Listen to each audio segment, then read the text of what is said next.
Welcome to my channel, my Showbiz Corner. Viewers, supporters, subscribers. Hello 18! Welcome back to my channel. May masamang balita, may masamang plano. Ang Blooms laban sa 18 at SB19 this coming Lollapalooza. Ang post na to, magawa daw ng issue ang Blooms para masigway ang trending na pasisikatin o ang trendsetter na pasisikatin ng 18 para sa SB19 Lollapalooza. Ano kaya ang plano, ang maitim na budhing plano ng Bloom laban sa SB19 at 18, pero hindi pa aawat ang 18, talagang lalaban sila at gagawa sila ng paraan para matigil ang kalokohan at kademonyohan ng Blooms. Base sa mga komento, handang-handang ipagtanggol ng 18 ang SB19, ang mga bano, ang mahalima, laban sa mga masasamang Bloom na yan na walang tigil sa pambabash at pamubuli sa ating mahalima. When I walk into the kitchen, you saw the look on my face, you saw the look on my heart to get out of this place. I seen something I've never seen before. When you put on the pineapple, we couldn't be friends anymore. Pineapple thousand, go on pizza. It's a fruit and you know that. Pineapple doesn't go on pizza. They just don't belong.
When I walk into the kitchen, you saw the look on my face, you saw the look on my heart to get out of this place.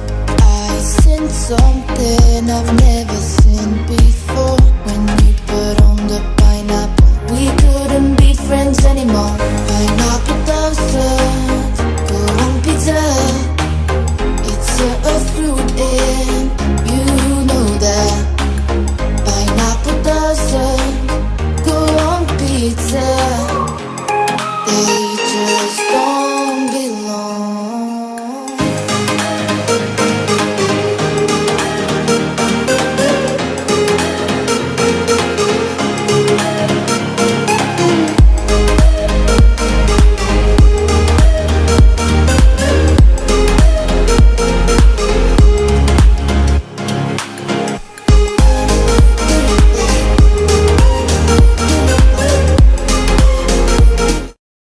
The Evil Eye, Sindikato, Salbahe, Crab Mentality, Talangka ang Utak, at marami pang iba. Dapat ay mapagmatsyag ang 18, samahan ng dasal at huwag mag-engage mga masasamang balak na mga maitim na budhi na mga Blooms.